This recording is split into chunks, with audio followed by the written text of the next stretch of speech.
We live in a fantasy world now. Reality has been destroyed. This is the time that we really need to pay attention. The probabilities are overwhelmingly on gold's side. That is the best environment to see gold increase its value. Welcome to Palisade's Gold Radio. I'm your host, Tom Wojcicki. Joining me today is Michael Kao, former hedge fund manager, commodities trader, and private family office investor. He's also the author of the Cowboy Musings on Substack. Michael, thanks for joining me today.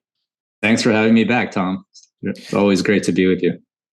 Yeah, it's always an interesting conversation because you and I cover so many different topics from, let's say, a different point of view than, the normal gold-focused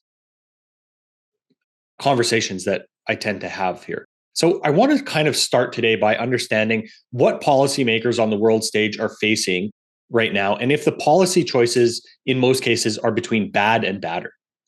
Right. Thanks for referencing that. Yeah, that was a post that I wrote a couple of months ago called "The Battle of the Bads," and that was really just trying to get into the mindset of the central bankers around the world and trying to put yourself into their shoes and see the policy dilemmas facing each of these bankers. And the notable thing, I won't rehash the whole post, but the notable thing is that when I go around the world, it seemed to me that it's a hard bogey for most central bankers to meet in terms of keeping up with the Fed's higher for longer policy. And so if you kind of bring us up to date with this week's FOMC and this week's cooler CPI and PPI, despite that, you're seeing the dollar strengthening, which I tweeted about that today. In fact, I said that what's perhaps the most underappreciated risk today is the continued dollar strength despite a cooling of US CPI and PPI, because I happen to think that we are now in this sort of, I call it an anti-Goldilocks mode, where the economy is just strong enough to not allow the Fed to rest on their laurels and cut prematurely, because they saw what happened after that December rhetorical pivot, where they just jawboned potential cuts and had like 3 SEP dots, and then the market just took those dots and ran with it and just loosened FCI and then basically reignited inflation. And so the economy is just strong enough to light that fire underneath the Fed's ass, but just weak enough potentially that it might be causing especially the low end consumer to start to crack in terms of, you're seeing in terms of the tell that the lower end consumer is starting to crack is that the weakness recently in pro-cyclical commodities, right? What I call OPEX commodities, like oil, right? Obviously. And so that's a sign to me that the last bulwark of consumer non-discretionary demand is starting to falter. But that's why I call it anti-Goldilocks, because it's not spilling over. In another one of my past posts, this Dipping Dots post, I talked about these bifurcations within the U.S. economy, and you're just not seeing it spill over in a systemic fashion. The overall U.S. economy is much stronger than the rest of the world, and that is the core. That's the core divergence, right? So within the U.S., you've got a bifurcation. I call it bifurcation 1 between the haves and the have-nots. So on the consumer side, it would be between the lower end consumer and the high end consumer. On the corporate side, it would be between the levered and the unlevered, big versus small. But then on an overall basis, the U.S. economy is much stronger than the rest of the world still, and so the fundamental bad versus badder choice that I presented in that post is that the rest of the world central banks have started to what I call outdove the Fed. And I've said this for the last year and a half, I feel like beating a dead horse, but I say that US dollar wrecking ball 1.0 was that period in 2002 where the DXY went up to like 114 and Fed started out hawking the rest of the world because, from my perch, they kept the stimmies on for way too long. Oil ignited this inflation conflagration, and then it led to a very, very vigilant Fed ahead of the rest of the world. So that led to this dollar wrecking ball 1.0, and then we had a bit of a respite, right? But now I think that dollar wrecking ball 2.0 comes from the rest of the world outdoving the Fed, because in each of these bad versus badder choices, I think the less bad choice for the ECB, for the Bank of Japan, for the Bank of the PBOC is to diverge from the Fed. And so you've already seen it, right? I think it was last week you saw the Bank of Canada cut, saw the ECB cut, and you're starting to see it. And today there's some really interesting wobbles going on in the Russian ruble. And I just saw a headline that Bank of Russia has suspended trading in Hong Kong dollars. I don't know what's going on, but it's very interesting that I see the precious metals complex getting hit pretty hard, and I wonder whether it has to do with especially some of these BRICS currencies that have deliberately tried to issue U.S. Treasuries. That have been stockpiling gold as reserve assets. Well, if they're having some currency issues and they need to sell reserve assets, be careful when those reserve assets are illiquid supply inelastic reserve assets. So that, I always like to say that the sort of inelastic supply cuts both ways, and it's fun when Bank of the PBOC is buying gold, but not so fun when they might be forced to sell less liquid reserve assets than U.S. Treasuries. Mm-hmm. And just for some context for listeners, we're speaking on the morning of June 13th here, so that can kind of play into exactly what we're talking about. But Michael, let's dive into, let's say, that risk of these inelastic reserve assets a little bit more. What are some of those risks to the holders of those reserve assets? And, is it possible that we ever see Bitcoin on something like that? I know that, as you mentioned, the Bank of China, as many of our listeners know, has been buying a lot of gold recently, and a lot of Eastern central banks have been. But let's dive into that equation a little bit more. Well, let's take a step back and think about what makes the U.S. dollar system. When I say U.S. dollar system, I'm talking about U.S. dollars and U.S. Treasuries, obviously, because the two go hand in hand, right? Because if you are transacting in U.S. dollars, your preferred reserve assets are going to be U.S. dollar denominated treasuries of different durations. Mm-hmm.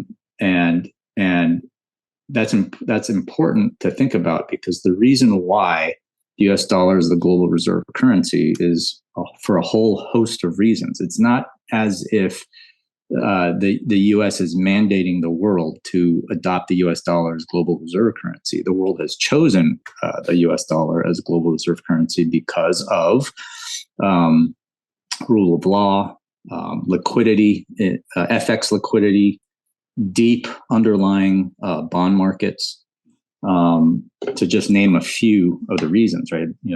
Obviously, the geopolitical backing in terms of military might, et cetera. All of these things go into it. And so I think, I think it was like last year, Mike St. Pierre and I, collaborated on this paper that we presented at West Point, where we talked about how, the U.S. over the last several administrations on a bipartisan basis has over-relied on overt sanctions. And so, the when you look at what the U.S. did in terms of like seizing, the Russian reserves, the outbreak of the Russian war, that caused a big hue and outcry against the dollar, right? And so you could understand why the adversary countries to the U.S. on a geopolitical basis have been looking for alternatives to diversify away. So what are their choices? Their choices are, they've talked about all these different, like a commodity-backed, BRICS-backed, some sort of currency, et cetera. The problem, though, is that if you study the history going all the way back to like Bretton Woods, all of these things these concepts have been tried, and they've all been stillborn. They've all been failed because you need adoption in order to do it, but you need all of these aforementioned ingredients to come together, and it's just not easy to replicate that combination of factors.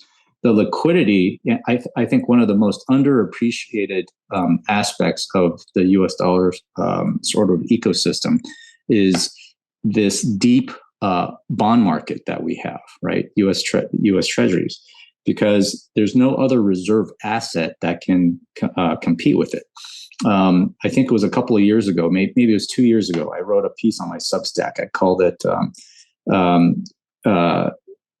I think I called it risk-free riskiness and Austrian pipe dreams or something thereof. And I basically just played a thought experiment in there and said, let's think about what would happen if an artificially supply inelastic commodity like Bitcoin were to get adopted as a reserve asset. Mm-hmm. The problem with that is that, you have this this hyperbolic rise in said commodity when demand flows into it, right? Because it's supply inelastic. But what happens the other way? When I say the sort of supply inelasticity cuts both ways, it's that when demand falls, you have equally sharp meteoric drops in the price. And that is not a good store of value from a central bank's perspective. A central bank needs to have a liquid store of value that they can transact in and out of if need be to enforce their currency and monetary policies.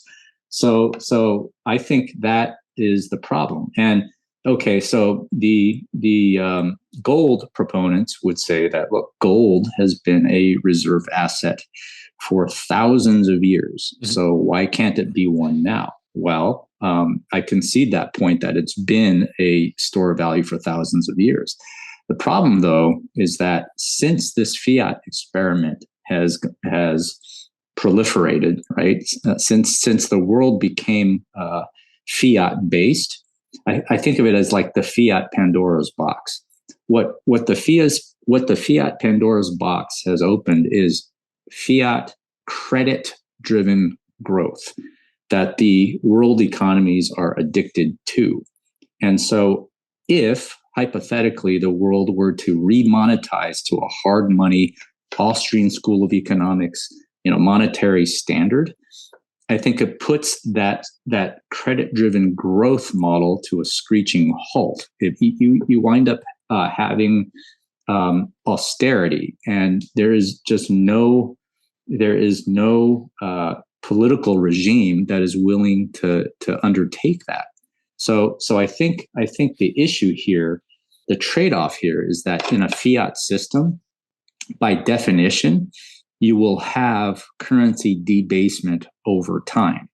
But the alternative, if you remonetize to a hard money system right away, the alternative is that you have an asset debasement now.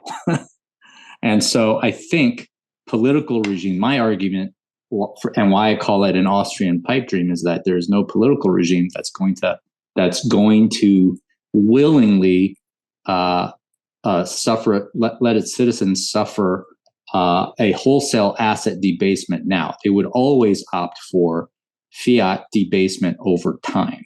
Mm-hmm. Does that make sense? That's my argument for it. And so yeah, I think these experiments to from a geopolitical angle, though, I can see how, because of our overuse of sanctions, countries like Russia, China, Iran, North Korea, they need to have a non-dollar based reserve asset system. But I think that it's kind of like the devil they can't really get away from, because if they start hodling illiquid assets as their reserve assets to back their currency, and if they need to conduct operations to bolster their currency, that illiquidity cuts both ways. Right. Yeah, it's interesting to think about that need for a liquid asset in those cases. And I totally understand your point about that the value of those reserve assets really cutting both ways. Obviously, gold has been on the balance sheets and part of a reserve asset base for a long time. But how do you see the point, I guess, or the strategy of not marking the gold that the U.S. holds to market on the Treasury's balance sheet? Is there something specific there that we need to understand because of that strategy? I don't know. That I'm not sure about. I think that I almost think that the gold reserves held at the U.S. Fort Knox, I guess, are almost like an anachronism, right? Because the amount of dollars in circulation dwarfs the amount of gold backing that we have, right? It really is a fiat-based system, and not just in name. It truly is. But I recall a chart.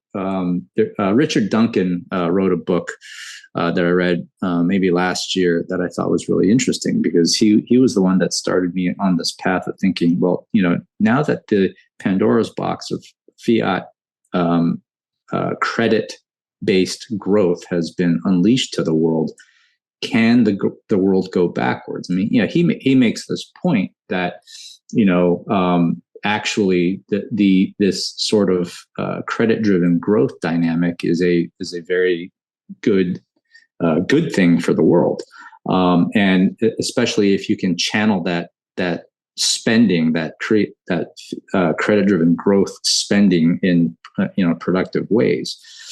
That part is the more challenged part, right? Because with all this deficit spending, it's very political, and unless you have you have really good top-down industrial policy, which I would argue we do not have currently, that's where you can go awry. But the point, though, is that there was a chart. I don't have it handy right now.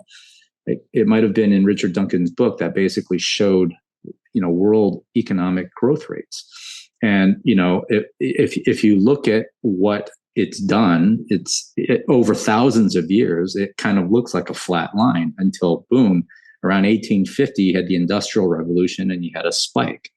But what really, really spiked it into high gear was essentially the adoption of the fiat experiment.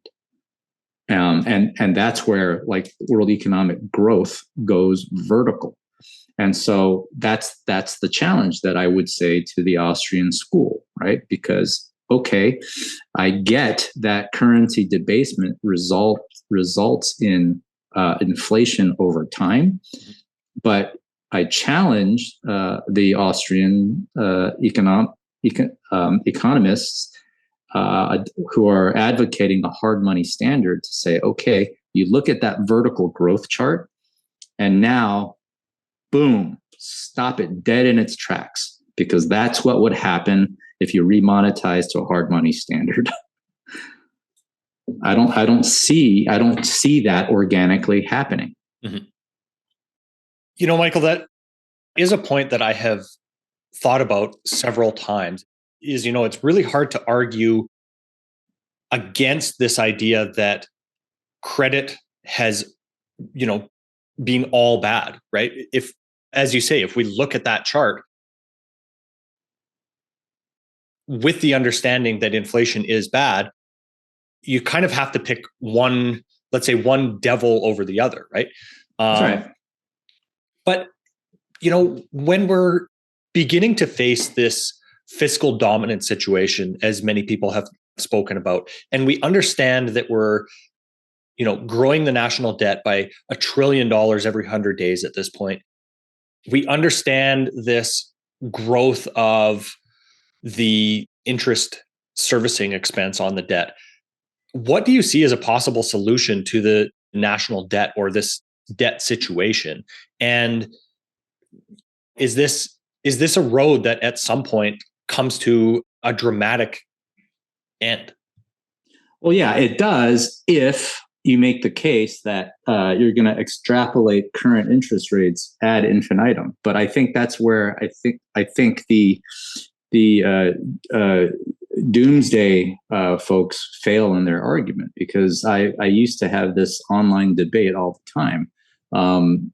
But the debate is that, look, there are such things as macroeconomic cycles, and it's not as if interest rates are going to stay at current levels all the time. And we just got off a long multi-decade period of abnormally low interest rates.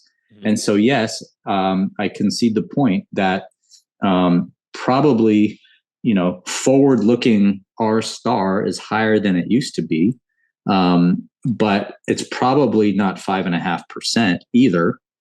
And so I don't think it's necessarily the right argument to say, okay, if we look at our interest expense and project it out ad infinitum, how are we going to grow out of this mess, right? Because there are different economic cycles. And in fact, I had this debate once upon a time, maybe with Mike Green, about just what should the federal funds rate be, right, to try to quell inflation. I said, all right, well, let's play a thought experiment. How long do you think it would take to soften aggregate demand and basically quash inflation if they took federal funds to 10%? Just boom, 10%. Well, I would argue that it would cause a very, very severe recession and probably a credit issue.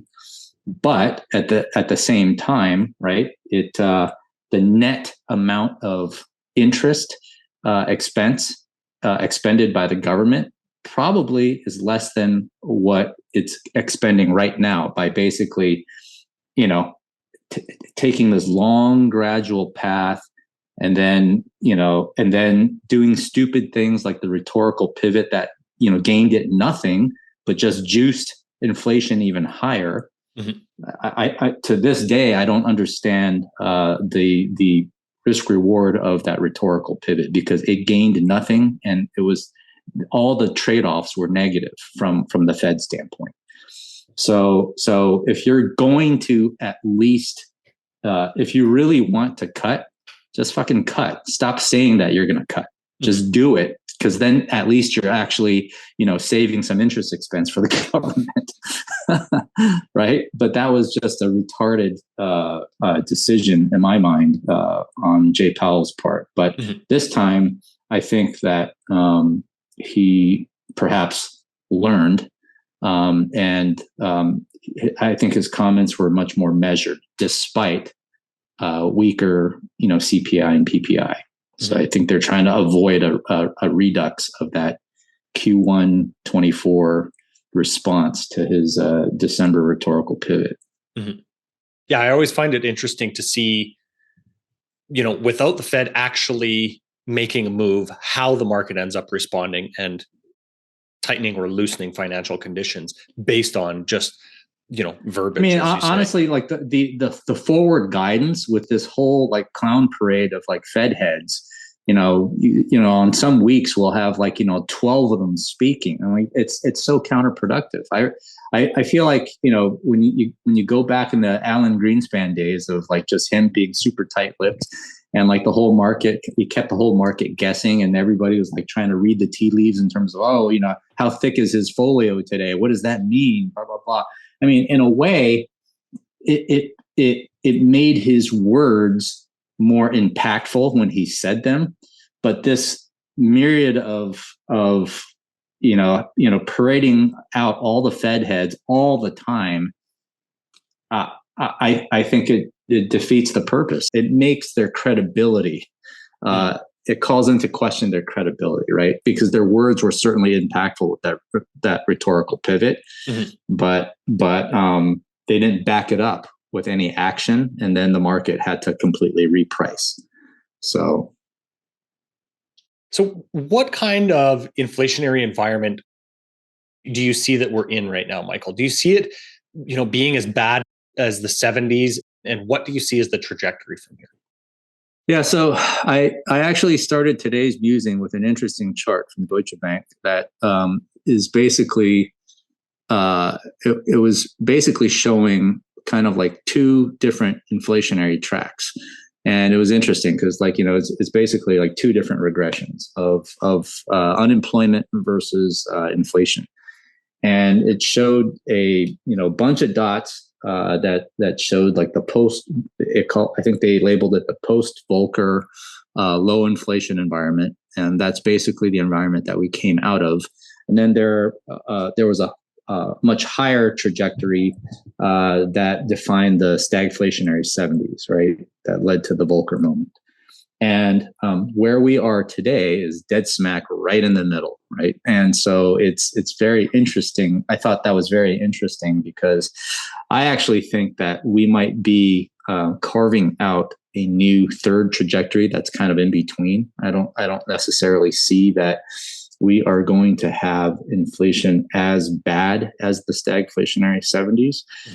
But I definitely don't think that we are going back to kind of like the ZERP regime or the super low inflation and interest rate regime that we've seen in the last several decades that characterize what I call the endless liquidity lottery. So, I just don't think that risk assets in general appreciate that yet. I think the knee-jerk response that, the Pavlovian, the market has this Pavlovian bad is good response, right? That if you have really shitty economic numbers, that automatically the Fed is going to come to the rescue and cut right away. And just this, and today I was commenting on somebody's post that he was commenting. I think it was Craig Shapiro just making a point that the Fed is probably going to be late in its response, and it's how ironic it was that now with finally the cracks showing in the consumer and CPI coming down, that they're still voicing higher for longer type policy. But I countered and I said, look, it's useful to remember that the whole point of tightening in the first place is to bludgeon aggregate demand in the first place and slow down the economy. And ultimately, it means job losses.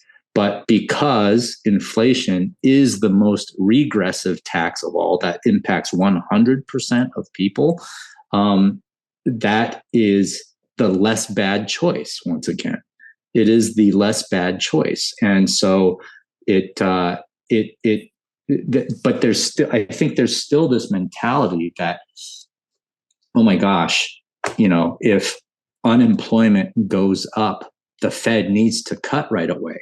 No, it does not need to cut right away, because I think that whole frame of reference is because of the recency bias of the last several decades, that if there is any sort of macro trouble or economic slowdown, the Fed can flood the system with liquidity with no inflationary repercussions. I don't think we're in that regime anymore. I think that there are some structural factors that, and you know, the fiscal dominance aspect of it. I actually call it the fiscal dominatrix. In my, I wrote a piece called I called it the four horsemen of U.S. economic resilience, right? And number 2 horseman was this fiscal dominatrix of this, which is completely counteracting the monetary tightening that we're doing. But there are some structural elements that I think are afoot. That, you know, I think there's a demographic element that potentially explains the stickiness of both shelter and labor inflation. And if you go back to, I'm a Gen Xer, and so that's the generation coming right after the boomers. And so we all know we have a great bulge in the baby boomer population part of, you know, in the demographic pyramid, but Gen X was a relative trough. And Gen Xers, I think, tend to right now represent probably the most highly compensated, highly tenured part of the workforce. But if there's a relative trough of us, it means that it's harder. That there's going to be more wage stickiness because of that demographic factor. And then onto the shelter. I mean, the shelter component of inflation has been stubbornly sticky. And in fact, I have an investment in a fund, call it a private equity / real estate fund that invests in single family homes. And it's been saying for years now, the data show it, that there has been a dearth of supply for single family homes. And you know, despite this huge run up in rates and 7%, you know, mortgage rates, you're not really seeing, you're still seeing single family homes, and therefore owner equivalent rents stay very, very sticky. And again, the demographic argument is that when you look at the cohort of prime home buyers, which are, call it like the 30 to 39-year-old bucket, right? There is a demographic bulge in that bucket, which makes them relatively demand inelastic buyers. So I think that's the issue. These are structural issues that are not easily solvable, regardless of interest rate policy. But the thing is, though, when you so then the other horsemen are, okay, fiscal. Third is that we have that the U.S. is relatively, the U.S. consumer and the U.S. corporate is relatively rate insensitive relative to the rest of the world, because we, you know, the consumer here has access to a 30-year mortgage that many other homeowners in other countries do not. And then similarly on the corporate side, only 25% of our corporate debt is floating rate, whereas, you know, say in Europe, it's about 75%. So, and then the fourth horseman is our relative energy independence. And so we are, you know, everybody hates high gas prices, high energy prices, right? But now put on your hat, if you are in a country like Japan or China, or worse, in some of these EM currencies, whose EM countries where their currencies have completely devalued against the US dollar, right? So now you've got rising commodity prices that are dollar based, and your own currency has massively devalued against the US dollar. So that's what I call, you know, when you look at the DX, I like to say that the US dollar wrecking ball is hiding in plain sight, because when you look at the DXY, that's only around 105, it completely belies the wreckage that's actually happening underneath underneath the covers. You know, the DXY, as you know, is about 60% weighted by the euro, and the euro has remained stubbornly strong. I happen to think that the euro probably needs to weaken quite a bit, but let's just forget about that for a second. That is, I think, single-handedly holding down the DXY, because I have this chart that I like to post that basically shows the dollar against 20 different crosses.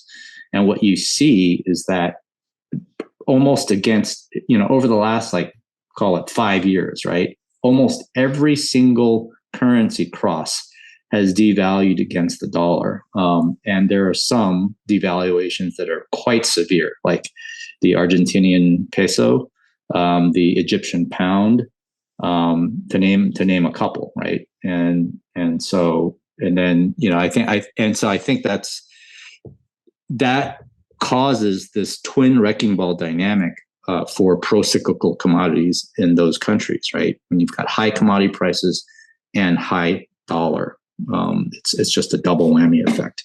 Mm-hmm. I want to get back to this idea of the Fed cutting or not cutting or cutting too early. I recently read that you think that if they do cut too early, the long end of the curve will rebel. So why is this, and what behavior would drive that?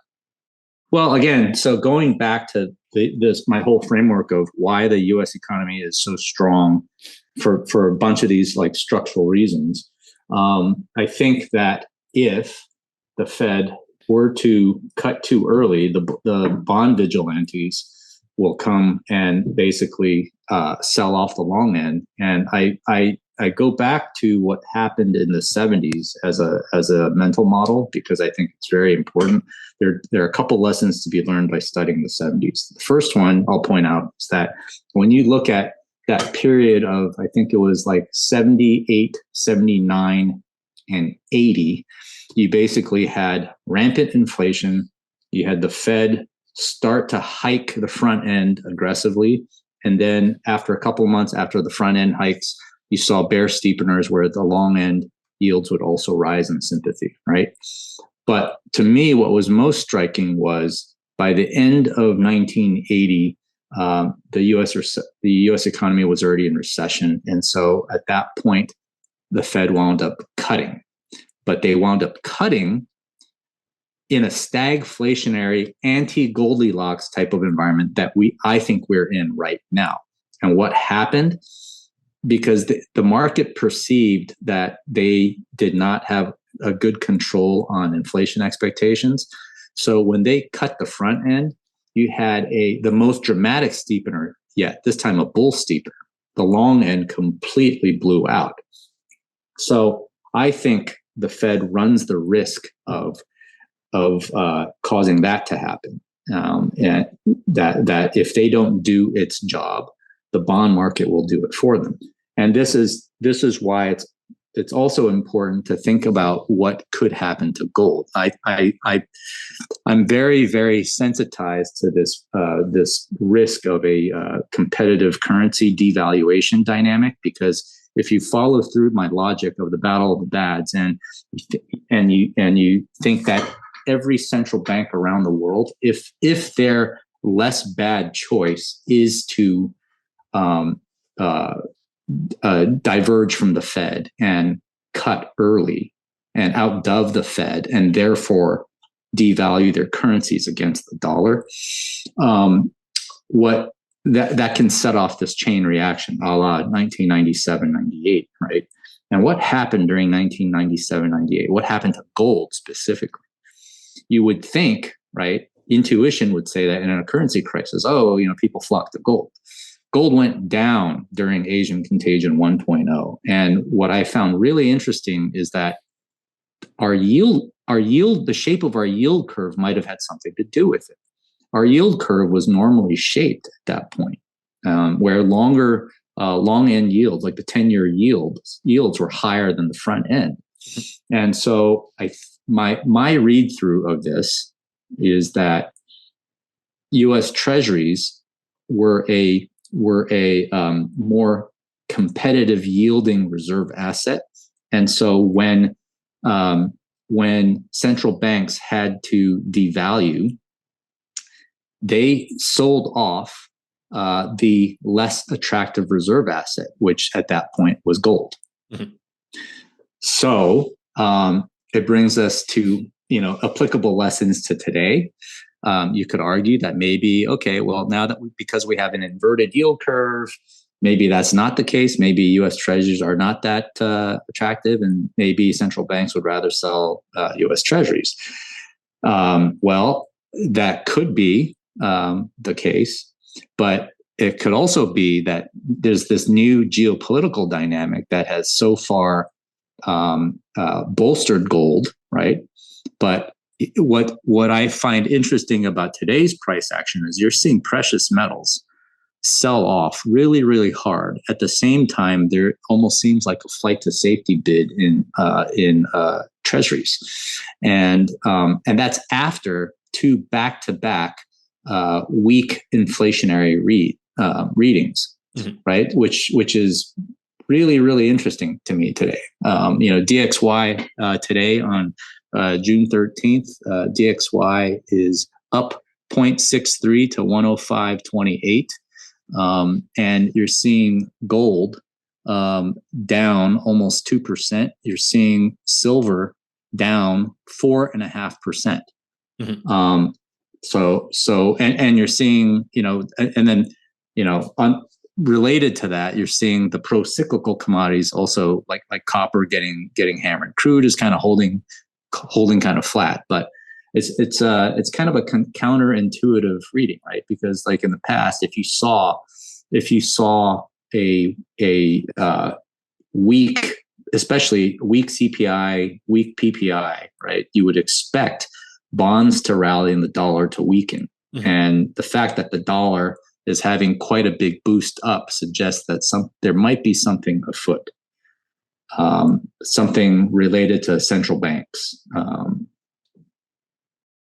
Michael, as you're explaining that, let's say that case of treasuries, let's say treasuries versus gold, I can understand another dynamic as you're explaining that, because if you're selling treasuries, you're also gaining dollars, which if your currency is, severely devalued against the US dollar, then that might be, a double whammy of strength, let's say, in your balance sheet to get those dollars back if your currency is so much weaker than the dollar as well, right? Yeah, I mean, if the central bank needs to intervene, if you look at what the Bank of Japan has been doing, right? They've had to burn, billions of dollars of reserves to basically, defend against, JPY, mm-hmm. Imploding. But every single intervention is essentially burning up reserves for no particular without much particular help to the currency, right? I mean, despite repeated interventions, you're seeing USD JPY back to 157, and I attribute that again in my battle of the bads argument. I basically say that look, they will tell you that there's no longer a JGB yield cap, but you know what? If that were really true, and they allowed market determined yields to govern where JGBs actually trade, I think yields would not have a one handle. It just doesn't hold water to me. And it gives it to me. I think the only safety valve there is for the yen to continue to weaken. Unless they really let JGB yields float to a true market determined rate. Mm-hmm. So then in that case, right, to fund these interventions, what are they going to do? They're going to have to sell a combination of their reserve assets. And I don't know whether Bank of Japan, what their UST to gold ratio is. I don't know. But I do know that, the BRICS alliance, for instance, right, especially the sanctioned ones and the potentially sanctioned ones like Russia, Iran, China, North Korea, if they've been deliberately trying to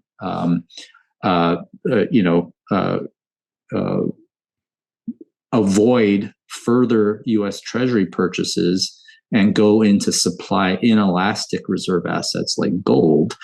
Well, if they need to fund, currency interventions and have to sell those supply inelastic reserve assets, then you're going to see what I mean by the sort of inelastic supply cutting both ways.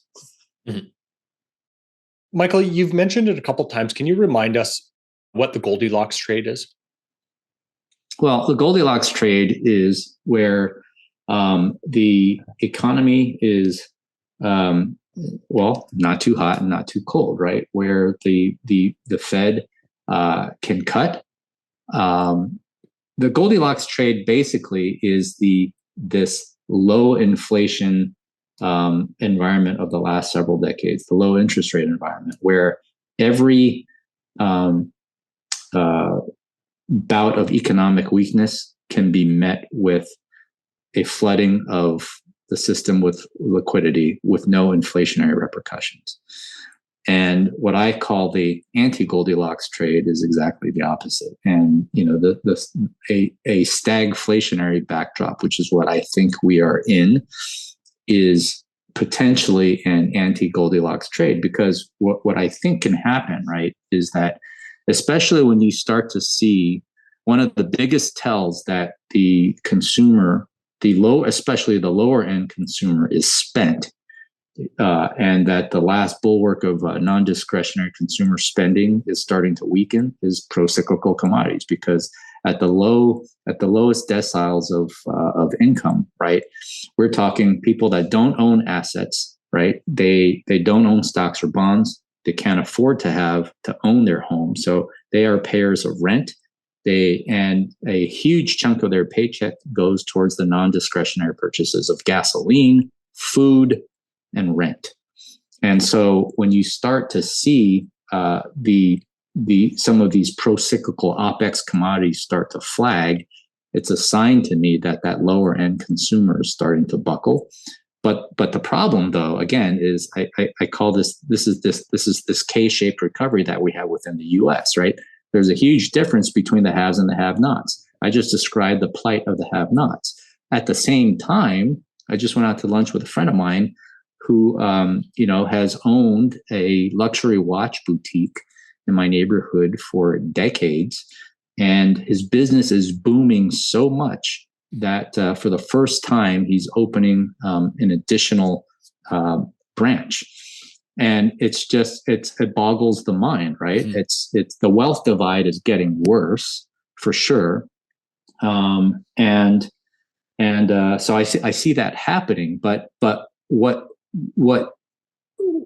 you see on an overall basis is that the higher end consumer and the unleveraged corporations that are actually enjoying their cash balances, that are paying higher rates of interest, are doing just fine. There's definitely pockets of weakness in CRE and some of the smaller regional banks.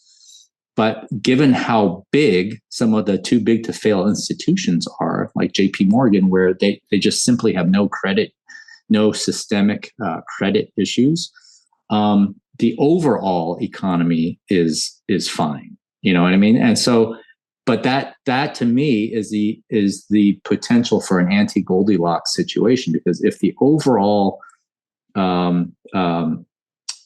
economy is just strong enough to the economy is just strong enough such that the Fed can't risk broad cuts without reigniting the structural inflation, but just weak enough that perhaps you might start seeing some earnings revisions, downward earnings revisions across the board. Because see, here's the other thing.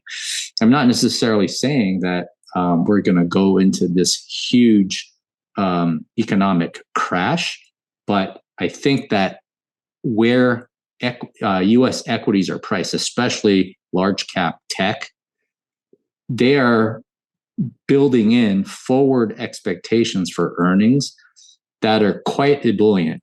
And the anti-Goldilocks situation is one where, again, it's the opposite of not too hot, not too cold, right? It's just hot enough that the Fed can't afford to cut, but just cold enough that some of these ebullient expectations that are embedded into risk assets might prove to be too good to be true. So, Michael, when we think about, let's say, this anti-Goldilocks trade, how do you try to put, when you recognize that condition, do you put, let's say, a layer of that into your portfolio, and then on top of that, you're looking for true alpha versus kind of this mistaken beta that we kind of touched on earlier? That's a great softball question.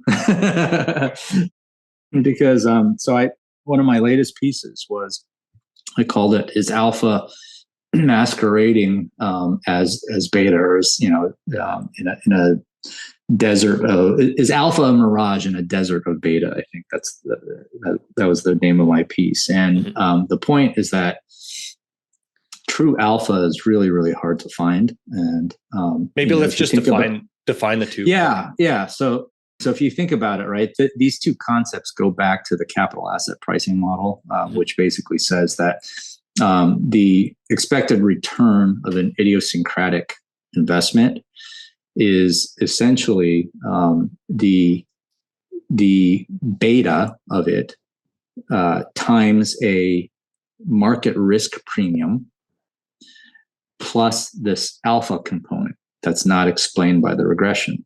Mm-hmm. So in a linear regression, that the beta component is essentially the slope. It's the sensitivity.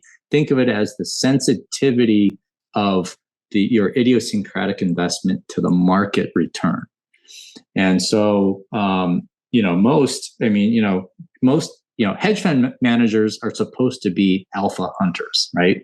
And that's always the goal. But the fact is, when you have this positive upward drift for especially for equities over the long term, it's pretty inevitable that you see even equity long short managers and even supposedly market neutral type managers have a lot of embedded market beta in them, because why not capture 2 and 20 on upward drift that's a beta return, right?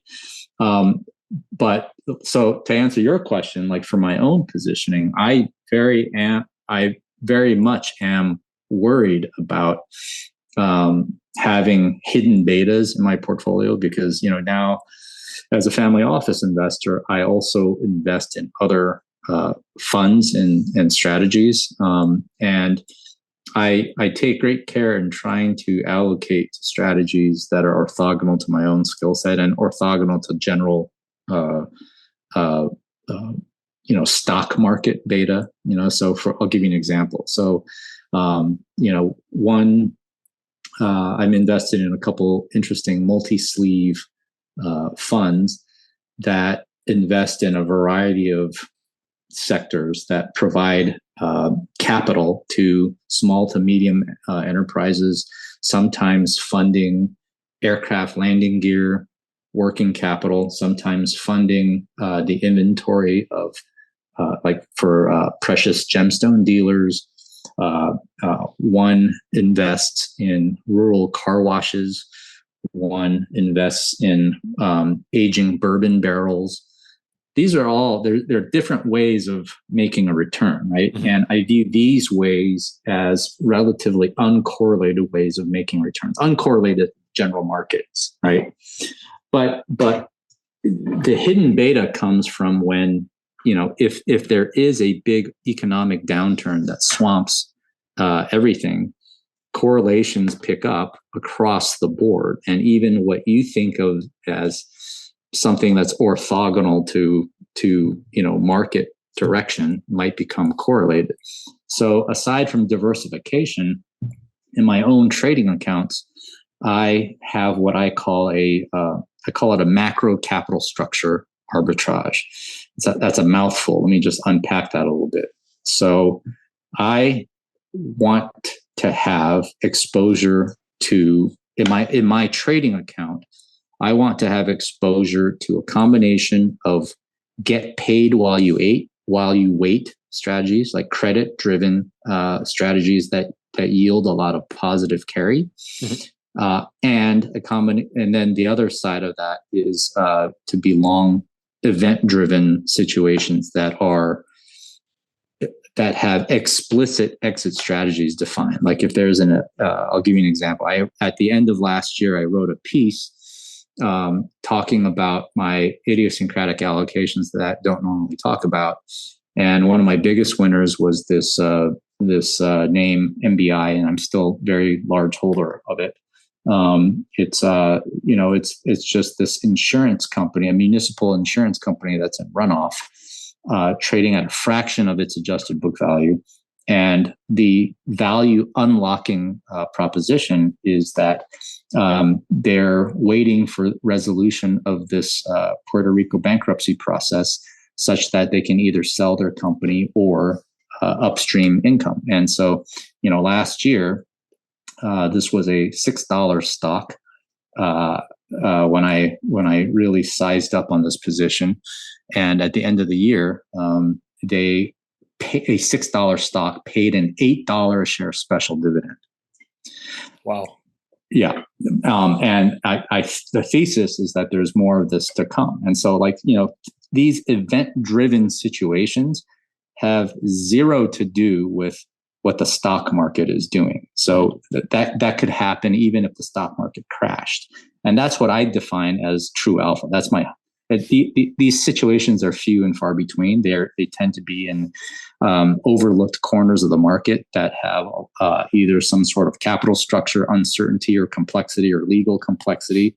And so, I remember tweeting out that, on the day that, Jensen did his big, NVIDIA roadshow, I spent about 3 hours listening to the bankruptcy proceedings of the Puerto Rico utility.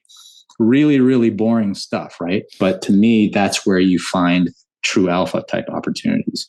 And then the get paid to wait aspect is that if you think about it, right, getting paid to wait is another form of event-driven investing, because if I get there are many ways to get a return. Like, if I want a 20% return, I can buy a stock, hope that somebody else bids the stock up 20% so that I can sell it for a 20% gain. Or I could buy something that's yielding 20% and then basically capture that return in actual cash payments. And so I'm getting close to a 20% return and owning some CLO equity closed-end funds.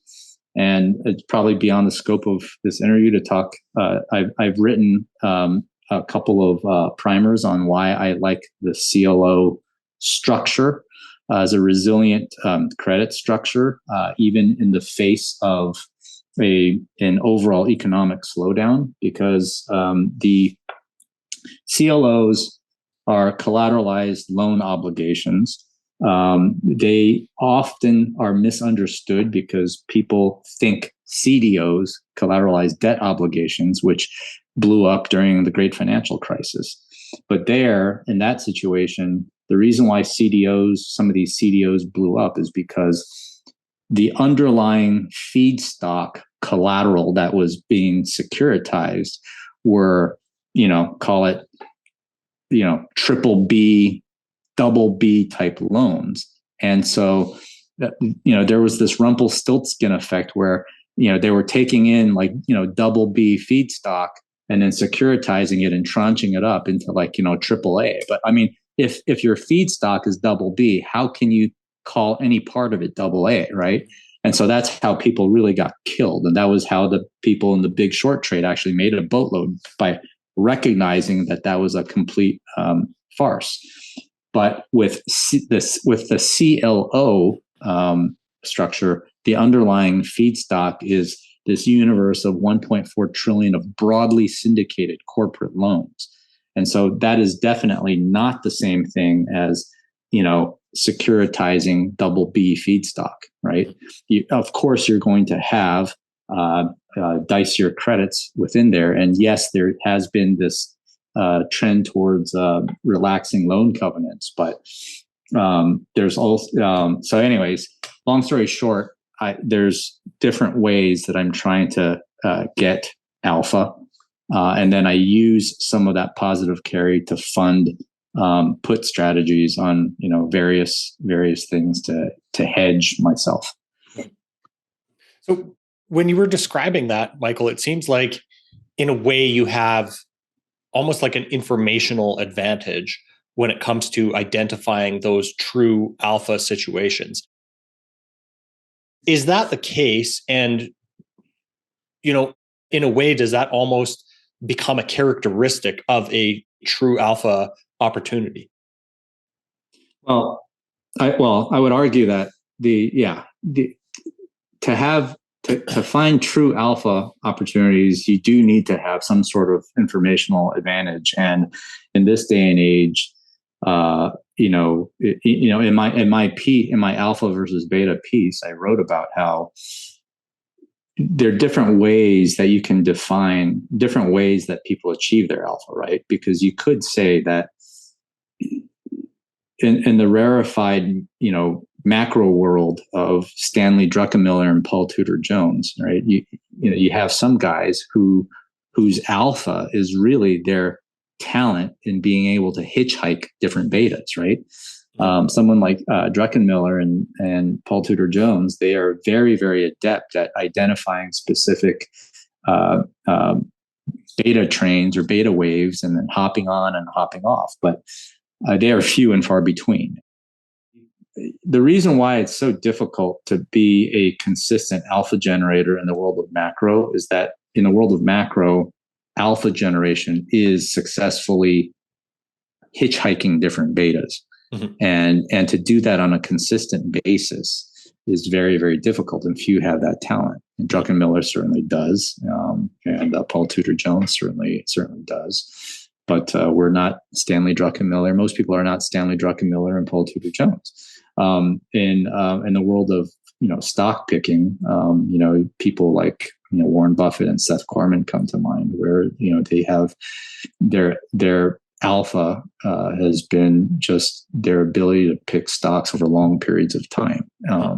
But part of Warren's alpha is also coming from his insurance, his structural float from his insurance company, and being able to buy private businesses in whole as well, right?